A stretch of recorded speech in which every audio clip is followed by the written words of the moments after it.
बुजुर्ग व्यापारी की जबरदस्त कहानी।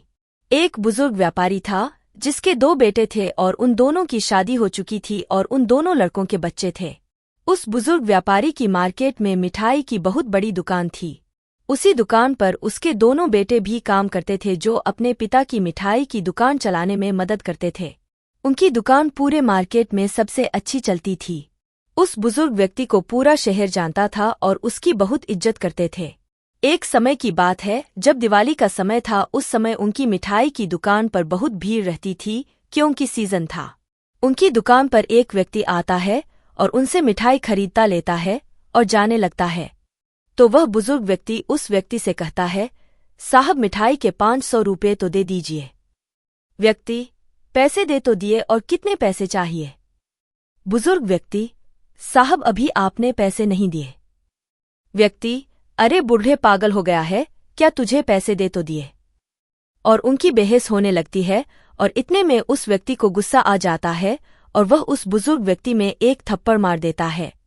फिर वहां पर बहुत भीड़ लग जाती तो वहां लोग उस मामले को रफादफा कर देते हैं। बुजुर्ग व्यक्ति के दोनों बेटे अपने पिता को संभालते हैं, फिर अन्य ग्राहकों को सामान देने लगते हैं। धीरे धीरे रात हो जाती है और दोनों लड़के घर निकल जाते हैं और बुजुर्ग व्यक्ति थोड़ी देर और रुकता है। काफी समय निकलने के बाद जब बुजुर्ग व्यक्ति अपने घर नहीं आता तो दोनों लड़कों को चिंता होने लगती है कि आज जो कुछ भी हुआ अच्छा नहीं हुआ, कहीं बाबूजी कुछ गलत काम न कर ले, इसलिए वह उन्हें ढूंढने के लिए निकल ही रहे थे। इतने में वह बुजुर्ग व्यक्ति आ जाता है। बेटा, कहाँ गए थे आप? बुजुर्ग व्यक्ति, उस व्यक्ति को मिठाई देने के लिए उसके घर गया था जिससे आज झगड़ा हुआ था। बेटा, आप उसके घर क्यों गए थे? बुजुर्ग व्यक्ति, आज मैं तुम्हें बताता हूं कि बिजनेस कैसे किया जाता है। बेटा, मतलब? बुजुर्ग व्यक्ति, जो होना था वो तो हो ही गया। फिर मैं उसके घर गया और मैंने उससे बोला कि सर मेरी गलती थी। जब मैंने हिसाब मिलाया तो सब बराबर निकला। फिर मैंने उसे मिठाई दी और मैं वापस आ गया। बेटा, एक तो उसने मिठाई के पैसे भी नहीं दिए और आप उससे घर जाकर माफी मांग करा रहे हैं। बुजुर्ग व्यक्ति, तुमने बिजनेस करना तो सीखा ही नहीं। अगर आज मैं उसके घर नहीं जाता तो वह दूसरी जगह से मिठाई खरीदता और पूरे मार्केट में हमारी बुराई करता जिससे हमारी दुकान की वैल्यू गिरती। लेकिन अब वह हमारी बुराई नहीं करेगा और हमारे पास से ही मिठाई खरीदेगा। बेटा, लेकिन हमारा जो नुकसान हुआ उसका क्या? बुजुर्ग व्यक्ति, उसको जो करना था उसने किया, लेकिन अब धीरे धीरे उससे पैसा कैसे निकालना है ये तो मुझे पता है। अब वो आएगा तो हमारे ही पास। सबसे ज्यादा जो अहम है उसके बारे में सोचना चाहिए। हमें अपनी सोच को सकारात्मक रखना चाहिए। जिस तरह उस बुजुर्ग व्यक्ति में नकारात्मकता में भी सकारात्मक विचार रखा, उसी तरह हमें भी हर परिस्थिति में सकारात्मक नजरिया रखना चाहिए। एक पत्थर से मूर्ति बनने तक की अद्भुत कहानी। जिंदगी में सफलता पाने के लिए हर किसी को मेहनत और तपस्या करना बहुत जरूरी है। बिना तपस्या के कोई भी व्यक्ति सफल नहीं हो सकता और जो व्यक्ति तपस्या करता है वही गौतम बौद्ध की तरह महान होता है। जो व्यक्ति मेहनत करता वही सफल होता है। क्रिकेट में जिसने मेहनत की उसे क्रिकेट का भगवान बना दिया गया, जिसे हम सचिन तेंदुलकर के नाम से जानते हैं। सफल व्यक्ति वही होता है जो एक तपती आग सी मेहनत से गुजरता है। आज हम नीरज चोपड़ा को तो जानते हैं जिन्होंने भाला फेंक में भारत को गोल्ड मेडल दिलाए हैं, लेकिन हम किसी ऐसे व्यक्ति को नहीं जानते जो शायद गली में मेहनत कर रहा हो, क्योंकि नीरज चोपड़ा उस मेहनत की भट्टी में मेहनत करके निकल चुके हैं जिससे सारी दुनिया आज उन्हें जानती है। इसी तरह हर सफल व्यक्ति को एक निश्चित समय में उस मेहनत की भट्टी में से गुजरना पड़ता है और जो व्यक्ति उस मेहनत की भट्टी से निकल पाता है वही अपने नाम को और अपने देश के नाम को पूरे विश्व में पहुंचा पाता है। हम देखते हैं कि एक पत्थर जिस पर हम विश्वास करते हैं उसे पूजा जाता है और एक दूसरा पत्थर होता है जिससे हम भगवान पर चढ़ाने के लिए नारियल फोड़ते हैं।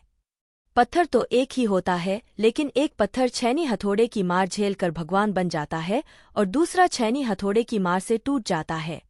लेकिन जिस पत्थर ने पहले दर्द को सह लिया उसको पूजा जाता है और जिस पत्थर ने पहले दर्द को सहन नहीं किया उसको बाद में बार बार दर्द मिलता है। जिस पत्थर से हम नारियल फोड़ते हैं यह वही पत्थर होता है जो थोड़े दर्द से टूट जाता है।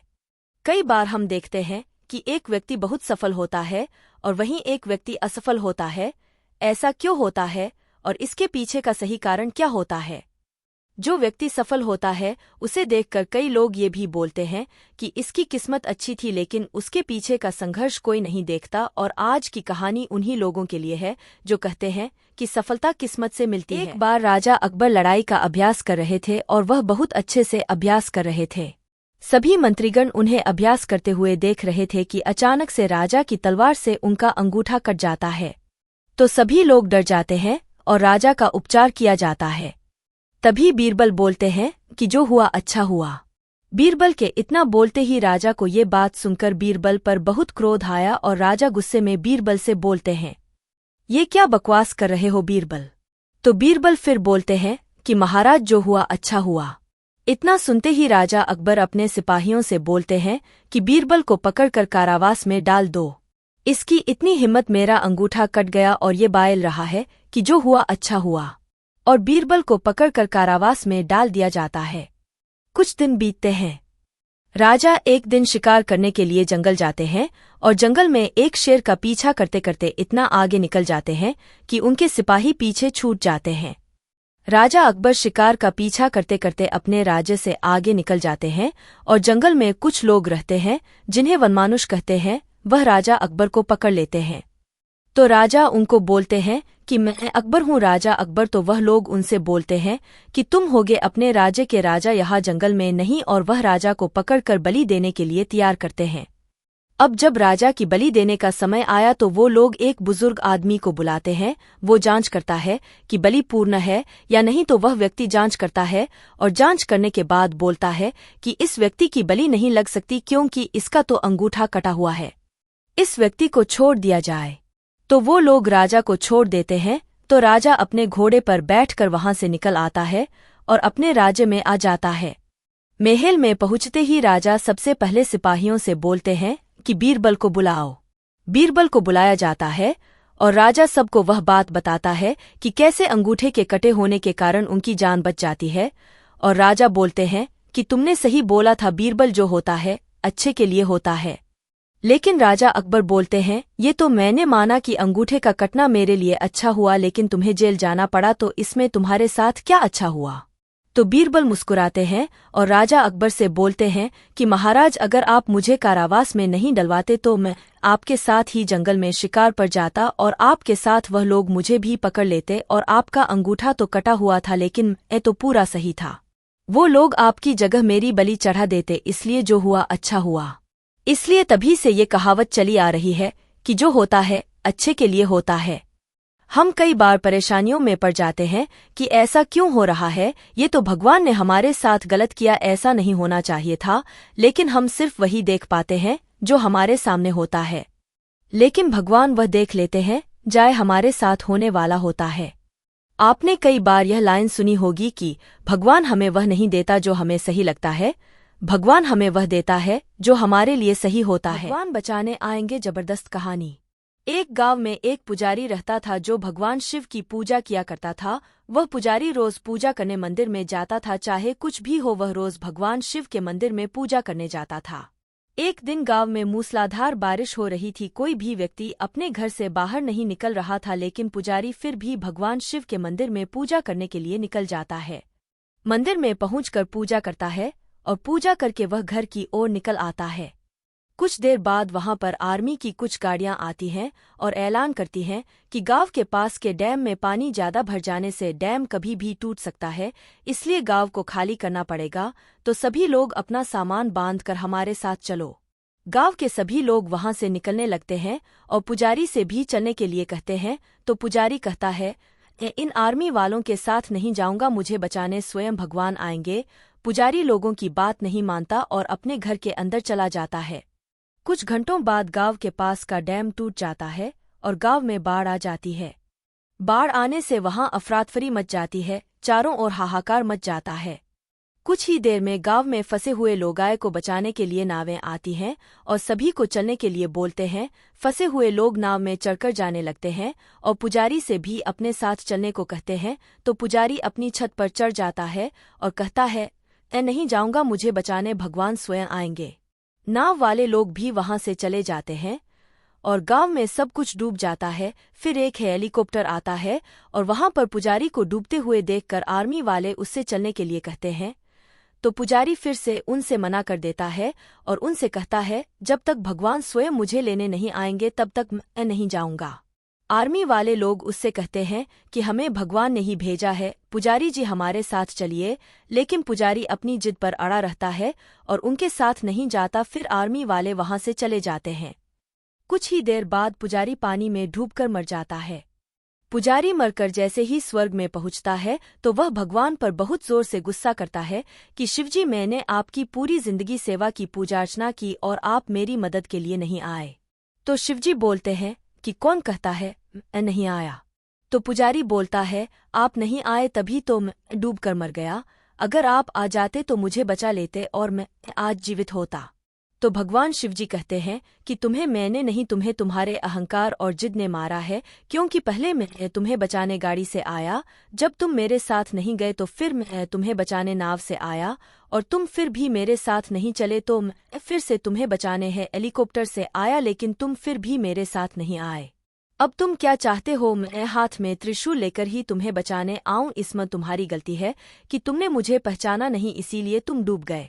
कई बार हम सिर्फ यही सोच कर बैठे रहते हैं कि हमें भगवान बचाने आएंगे और वह आते भी हैं, लेकिन हम उन्हें पहचान नहीं पाते। हमें हमारे नजरिए को सही रखते हुए मौके को पहचान लेना चाहिए।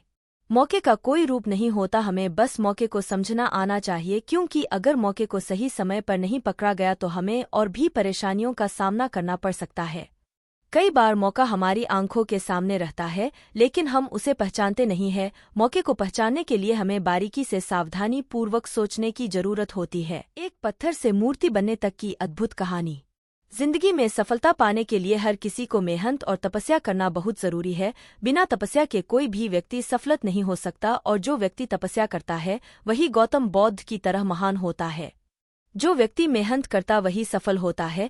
क्रिकेट में जिसने मेहनत की उसे क्रिकेट का भगवान बना दिया गया, जिसे हम सचिन तेंदुलकर के नाम से जानते हैं। सफल व्यक्ति वही होता है जो एक तपती आग सी मेहनत से गुजरता है। आज हम नीरज चोपड़ा को तो जानते हैं, जिन्होंने भाला फेंक में भारत को गोल्ड मेडल दिलाए हैं, लेकिन हम किसी ऐसे व्यक्ति को नहीं जानते जो शायद गली में मेहनत कर रहा हो, क्योंकि नीरज चोपड़ा उस मेहनत की भट्टी में मेहनत करके निकल चुके हैं जिससे सारी दुनिया आज उन्हें जानती है। इसी तरह हर सफल व्यक्ति को एक निश्चित समय में उस मेहनत की भट्टी में से गुजरना पड़ता है, और जो व्यक्ति उस मेहनत की भट्टी से निकल पाता है वही अपने नाम को और अपने देश के नाम को पूरे विश्व में पहुंचा पाता है। हम देखते हैं कि एक पत्थर जिस पर हम विश्वास करते हैं उसे पूजा जाता है, और एक दूसरा पत्थर होता है जिससे हम भगवान पर चढ़ाने के लिए नारियल फोड़ते हैं। पत्थर तो एक ही होता है, लेकिन एक पत्थर छैनी हथौड़े की मार झेलकर भगवान बन जाता है और दूसरा छैनी हथौड़े की मार से टूट जाता है। लेकिन जिस पत्थर ने पहले दर्द को सह लिया उसको पूजा जाता है, और जिस पत्थर ने पहले दर्द को सहन नहीं किया उसको बाद में बार बार दर्द मिलता है। जिस पत्थर से हम नारियल फोड़ते हैं यह वही पत्थर होता है जो थोड़े दर्द से टूट जाता है। कई बार हम देखते हैं कि एक व्यक्ति बहुत सफल होता है और वहीं एक व्यक्ति असफल होता है। ऐसा क्यों होता है और इसके पीछे का सही कारण क्या होता है? जो व्यक्ति सफल होता है उसे देखकर कई लोग ये भी बोलते हैं कि इसकी किस्मत अच्छी थी, लेकिन उसके पीछे का संघर्ष कोई नहीं देखता। और आज की कहानी उन्हीं लोगों के लिए है जो कहते हैं कि सफलता किस्मत से मिलती है। शेयर मार्केट में ट्रेडिंग क्या होती है? शेयर मार्केट में ट्रेडिंग करने से पहले ये कहानी जानना जरूरी है। शेयर मार्केट में ट्रेडिंग बहुत ही आसान है। जैसे हम शेयर को खरीदते और बेचते हैं उसी तरह से ट्रेडिंग की जाती है। अब आप लोग बोलोगे कि शेयर खरीदना और बेचना तो इन्वेस्टर भी करते हैं।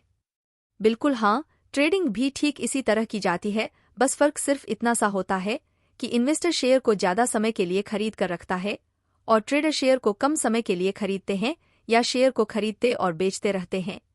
शेयर को जल्दी जल्दी खरीदना बेचना ट्रेडिंग कहलाता। ट्रेडिंग कितने प्रकार से होती है? ट्रेडिंग कम समय में या कम समय के लिए शेयर को खरीदना और बेचना ही ट्रेडिंग कहलाती है।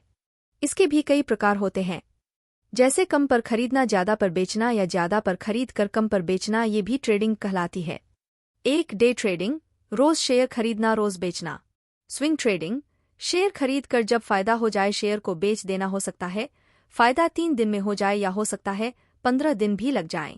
ऑप्शन ट्रेडिंग, इससे हम शेयर या निफ्टी बैंक किसी में भी ट्रेड कर सकते हैं। ये एक सप्ताह के लिए होता है, उससे पहले भी बेच सकते हैं अगर प्रॉफिट हो जाता है तो।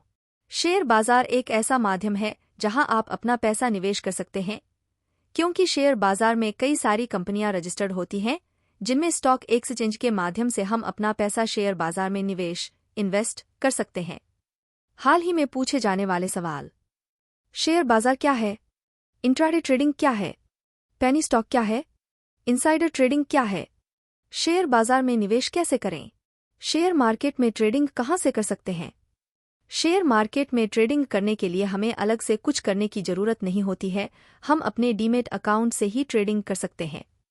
ट्रेडिंग करने के लिए लोग अलग अलग डीमेट अकाउंट ब्रोकर से ट्रेडिंग करते हैं।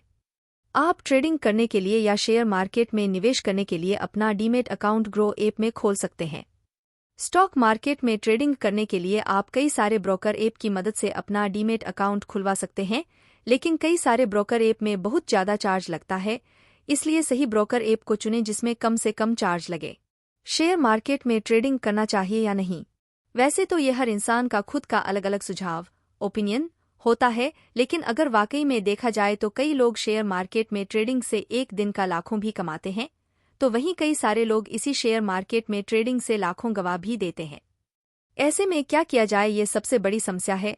लेकिन अगर हम बात करें कि इससे कमा कौन रहा है, तो बता दूं, वह व्यक्ति जो इसमें सीखने पर ध्यान देता है, वह अपने कई साल की मेहनत और अभ्यास के बाद कमा पाता है। और इसमें पैसा वह इंसान गवा देता है जो बिना सीखे इसमें पैसा लगाता है। तो अगर ट्रेडिंग करना चाहते हैं तो पहले खुद को सिखाने के ऊपर इन्वेस्ट करें, फिर सीखने के शेयर बाजार में ट्रेडिंग कर सकते हैं। क्या शेयर मार्केट में ट्रेडिंग करना एक जुआ है? बिजनेस की फील्ड में हमें कई सारी बातें सुनने में आती हैं। जो व्यक्ति अपने दम पर अपना व्यापार बिजनेस करना चाहता है या अपने दम पर सफल होना चाहता है, उसको कई सारी बातें सुनने में आती हैं। लोग उससे बोलते हैं, ये क्या कर पाएगा? बिजनेस छोड़कर नौकरी करने पर ध्यान दो, घर वालों को बर्बाद कर दोगे, ये हो जाएगा, वो हो जाएगा, तुमसे न हो पाएगा, बहुत कुछ। लेकिन जो व्यक्ति अपनी दम पर इन सब परेशानियों प्रॉब्लम्स को पीछे छोड़कर आगे बढ़कर अपने सपनों ड्रीम्स को पूरा करता है, वह इन सब के लिए एक आदर्श इंस्पिरेशन बन जाता है। मेरा कहने का मतलब है, लोग तो बातें करते हैं, चाहे आप कुछ करो या मत कराए, तो लोगों की बातें पर ध्यान देने से बढ़िया है हम अपने काम पर ध्यान लगाएं, क्योंकि कुछ लोगों का नजरिया एटीट्यूड कभी नहीं बदलता, और फिर लोगों को तो भगवान से भी समस्या रहती है। हम तो फिर भी इंसान हैं, और शेयर बाजार के बारे में गलत धारणा वही व्यक्ति रखता है जिसको जानकारी नहीं होती, या फिर बिना जानकारी के ट्रेडिंग में पैसा लगाकर घर बैठा हो, वही व्यक्ति ऐसा बोलता है कि ये सब जुआ है। अगर ये सब जुआ होता तो दुनिया में सबसे ज्यादा सफल लोगों में आने वाला व्यक्ति वॉरेन बफेट भी गलत होते, लेकिन ऐसा नहीं है।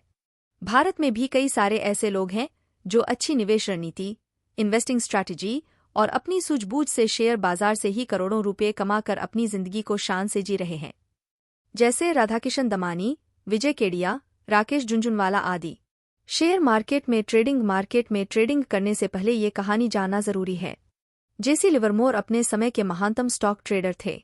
उनका जन्म 1877 में हुआ, और जब लोग जानते भी नहीं थे कि ट्रेडिंग क्या है, वे एक पेशेवर ट्रेडर प्रोफेशनल ट्रेडर बन गए। 30 वर्ष की उम्र में उनकी संपत्ति मुद्रास्फीति समायोजित होने के बाद $100 मिलियन थी। 1929 में जेसी लिवरमोर विश्व के सबसे जाने-माने निवेशकों में से एक थे। उस वर्ष स्टॉक मार्केट में आई गिरावट जिसने महामंदी की शुरुआत की, उसने इतिहास में लिवरमोर की विरासत को और भी मजबूत कर दिया। अक्टूबर 1929 के एक सप्ताह में स्टॉक मार्केट के 1/3 से अधिक मूल्य का सफाया हो गया, जिसके दिनों को बाद में काला सोमवार, काला मंगलवार और काला गुरुवार नाम दिया गया। लिवरमोर की पत्नी डोरोथी काफी डरी हुई थीं जब उनके पति 29 अक्टूबर की शाम को घर पहुंचे। वॉल स्ट्रीट के सट्टेबाजों के आत्महत्या करने की खबरें पूरे न्यूयॉर्क में फैल रही थीं। उन्होंने अपने बच्चे के साथ रोते हुए जेसी का दरवाजे पर स्वागत किया, और उनकी मां इतनी व्याकुल थी कि वे दूसरे कमरे में बंद होकर रो रही थीं।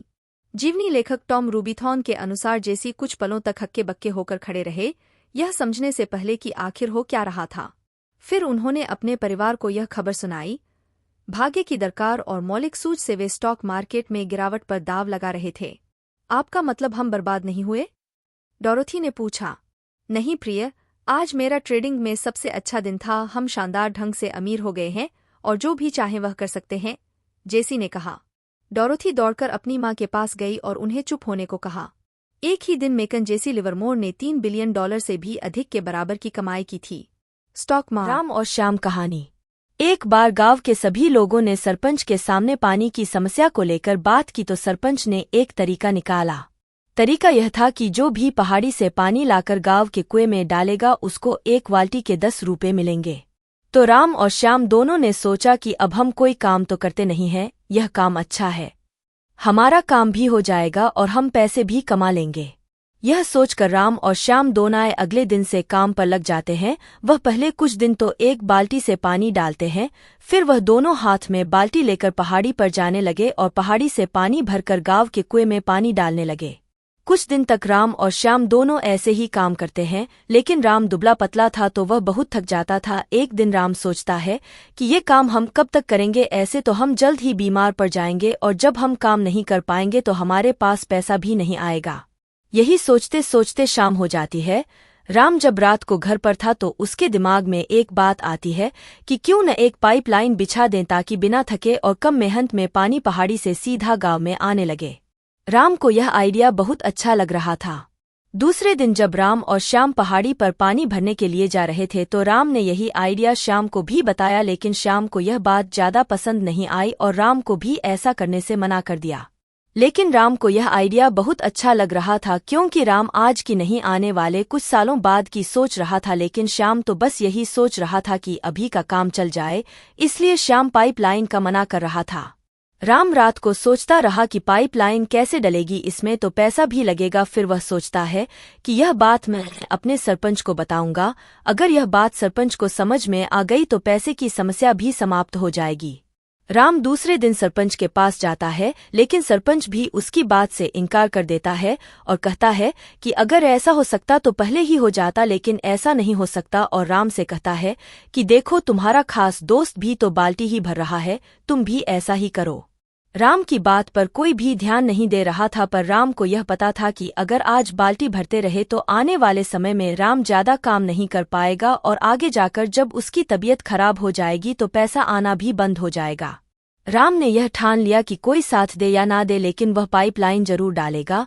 उसने दिमाग लगाया कि दिन दिन में वह बाल्टी से कुएं में पानी डालेगा और उससे जो पैसा आएगा उससे वह अपना खर्चा चलाएगा और साथ में पाइपलाइन भी डालेगा। फिर क्या होता है, राम अपने काम में लग जाता है। वह दिन में तो बाल्टी से कुएं को भरता और रात को पहाड़ी से पाइपलाइन डालने के लिए खुदाई करना शुरू कर देता है। ऐसे ही करते करते उसे महीनों निकल गए, लेकिन उसे ज्यादा कामयाबी हासिल नहीं हुई और यहाँ श्याम ने उसी काम से खुद की बाइक खरीद ली और कुछ सालों में श्याम ने खुद का घर भी ले लिया। लेकिन राम पाइपलाइन डालने में लगा हुआ था। अब तो पूरा गांव राम का मजाक उड़ाने लगा था। जैसे जैसे समय लगता जा रहा था वैसे वैसे लोग उसका मजाक उड़ाते जा रहे थे, लेकिन राम को पता था कि अगर एक बार पाइपलाइन तैयार हो गई तो पूरे गांव की समस्या हल हो जाएगी और साथ ही बैठे बैठे पैसा आएगा। राम को खुद पर विश्वास था कि पाइपलाइन से ही वह बिना काम के भी पैसा कमा सकता है और वह उसे पूरा करने के लिए लग जाता है। कई साल निकल गए, लेकिन राम अभी भी अपनी पाइपलाइन बनाने में लगा हुआ था और एक दिन ऐसा भी आया जब राम की पाइपलाइन तैयार हो गई और उसने गांव में बैठकर एक पाइप में टोंटी लगा दी और उससे पानी आना शुरू हो गया। पूरा गांव इस चमत्कार को देखकर हैरान हो गया कि यह राम ने क्या कर दिया, इतनी दूर से ये पानी अपने आप कैसे आ रहा है। और फिर सरपंच ने उसका सम्मान किया। लेकिन धीरे धीरे श्याम की तबीयत खराब रहने लगी और उसने बिस्तर पकड़ लिया, लेकिन राम अपने घर से टोंटी चालू करता और गांव वालों से पैसे लेता और घर पर आराम करता। एक कुम्हार था जो मिट्टी का काम करता था। कुम्हार बहुत ही बुद्धिमान था। वह कई तरह की चीजें बनाता था। वह दिए, मटके आदि कई तरह के मिट्टी के बर्तन बनाया करता था और उसकी पत्नी भी उसके काम में उसकी मदद करती थी। कुम्हार सीजन के हिसाब से सारा काम करता था। वह दिवाली पर बहुत सुंदर सुंदर दिए बनाता था और बाजार में बेचा करता था। एक दिन कुम्हार मिट्टी के बर्तन बनाते बनाते सोचता है कि आजकल चिलम बहुत चलन में है, कल तो मैं चिलम बनाऊंगा।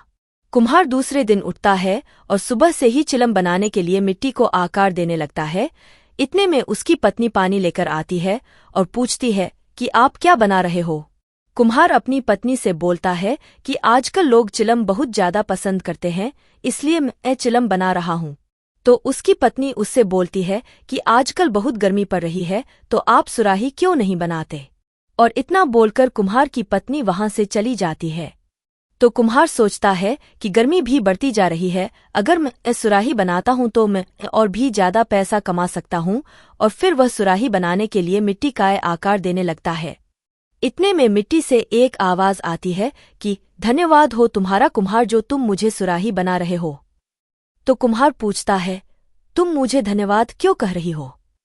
मिट्टी कहती है कि तुम्हारे एक विचार ने मेरी पूरी जिंदगी ही बदल दी। तो कुम्हार पूछता है, मैंने तुम्हारी जिंदगी कैसे बदल दी?